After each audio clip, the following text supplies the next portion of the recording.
Obi is not just a politician. Obi is not just moving from Labour to ADC. Obi is a movement. Okay.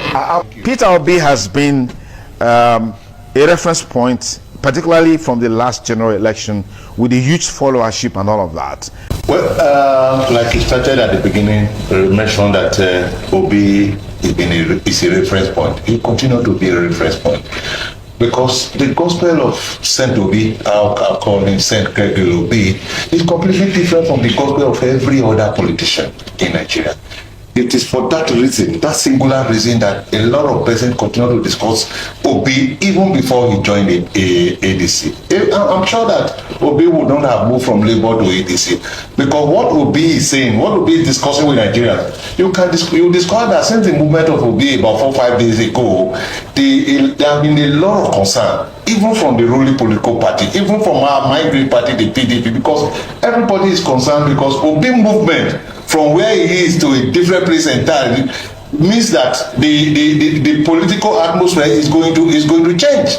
A lot of persons in Nigeria, outside the ruling government, outside the people in government today, are all discussing Obi, because Obi gospel of productivity, of prosperity for the people is completely different from what we have. Because what we've been practicing, or what we are still practicing today, which Obi is the case, is the consumption of the seed provided by God for this nation. And in our local parlance, any farmer that consumes CDR, that eats CDR, you know, initially, I don't know whether you are practicing farming or not, CDR are very delicious, very sweet. But for any farmer to consume a seed, it means that farmer will die of hunger. We don't have a harvest. There's nothing to plant. So you will not be talking of having a harvest since you have not planted. What Obi is saying that what God has provided for us as a nation, we have to plant it so that the generation yet of hunger begin to harvest. That is the difference between Obi and every other politician in Nigeria.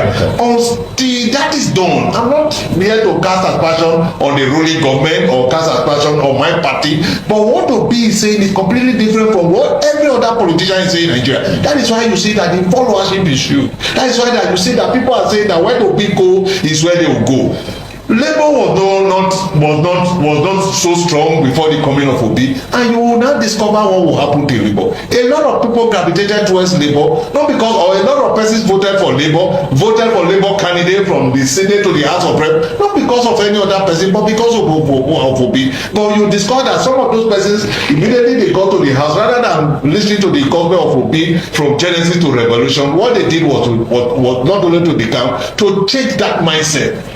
I think what Obi is telling us as a people is that let's sit down. We have provided for by God all the things necessary to build a nation. Until we sit down to begin to think of how to build this nation, we will not progress as a nation. We cannot be a consuming nation and expect the economy to grow. Yeah. We cannot be empowering Toyota and very other mighty companies overseas, and we expect this country to go. But what do we have today? We consume all what we have rather than planting it for the future to come. So Obi is not just a politician. Obi is not just moving from Labour to ADC. Obi is a movement. Okay.